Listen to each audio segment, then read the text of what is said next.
were accommodating him with hesitations and prolongations and repetitions.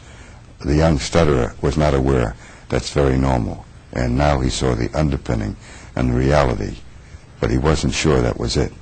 That was it. We have hesitations, prolongations, and repetitions, and much more in our speech. We're imperfect.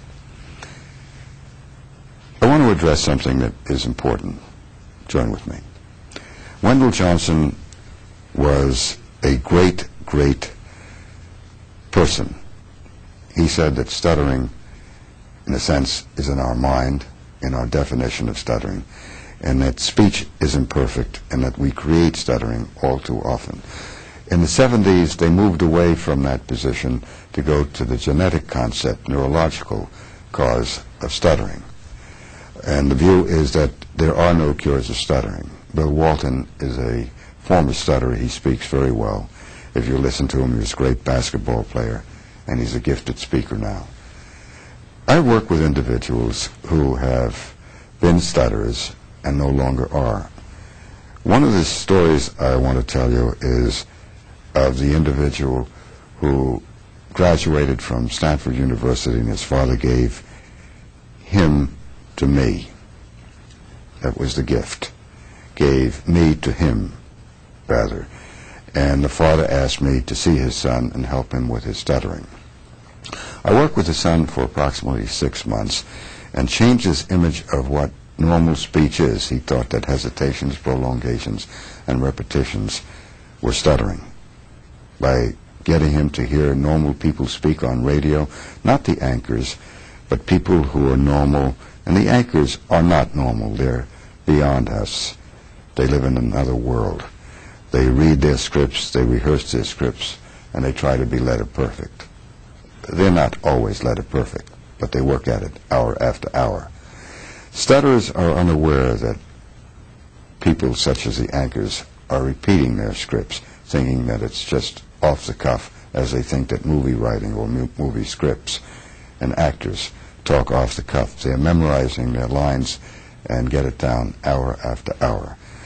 What's the point of the story? The young man changed his image of what normal speech is, and he began to use hesitations and prolongations and repetitions. That's a disfluent pattern, and it's very normal. It's a hesitation, repetition, whatever it is. I have them, you have them. He changed his take on what was normal speech, and he became a normal speaker. I didn't see him for 10 years after, and then he dropped into my office one day, and I put him on cable television as well. He was under Klieg lights. He had no stuttering.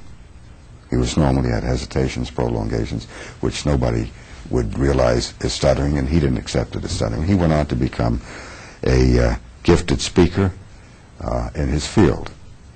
That's interesting.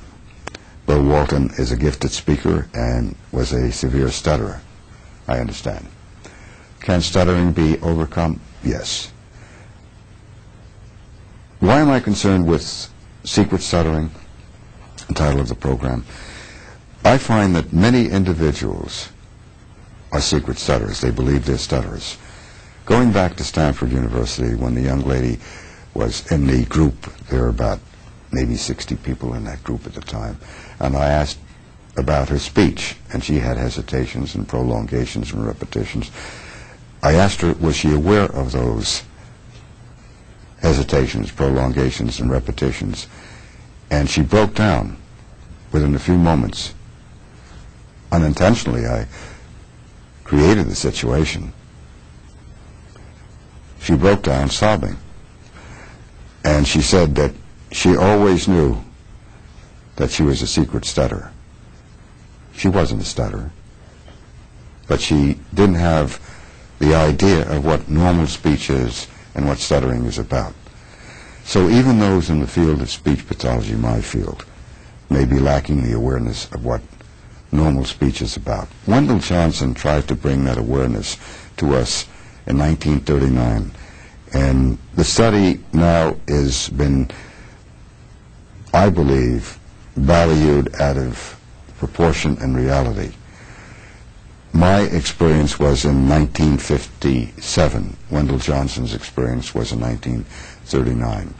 Unintentionally, according to one of the young ladies who was involved in the study, a speech pathologist, she believed that Johnson had created a problem of stutterers or stuttering in those who had normal speech. Stuttering is a problem that's waiting to happen to those who are unaware of what normal speech is about, whether it was the young people in that study who were pointed to the fact that they had hesitations and prolongations and repetitions, and they became stutterers later on. This was a situation, in my opinion, waiting to happen. Were they made aware that such hesitations and prolongations and repetitions as are normal, as are part of our speech pattern, which I learned from Dean Williams, who learned it from Wendell Johnson, I've been successful in following with their teachings in helping individuals overcome stuttering, getting them to realize that normal speech is not perfect, and that you don't have to be a perfect speaker to be acceptable in society, just have to be normal. And normal is not perfect. Why do we look to perfection? Perfection is an interesting area to look to. Demosthenes, back in ancient Greek times, is said to have used a pebble underneath his tongue to speak with. That is fable. It's not reality. The interesting aspect is that we live with mythology, and then we create problems from the mythology, unaware that there is a mythology, and we're basing that mythology, creating problems, false identities, and faked personas. What can we do to avoid all of that? Understand what normal speech is about, and that you don't have to be a secret stutterer living in the dark corners of your mind, fearing that one day it will out. Join with me. Speech is what we make of it. We can be normal or we can be abnormal. If we understand what normal speech is about, we can be normal. If we seek perfection, we can become abnormal at any time when somebody, whether it's in childhood or in adulthood, points out to us that we have some problem in speaking, and we become emotionally traumatized, psychologically traumatized, because we don't understand what stuttering is all about. Secret stutterers, are you a secret stutterer? I wager to say that people I talk with over the years, when I ask, do they fear speech? And I ask it in an off-the-cuff, friendly way.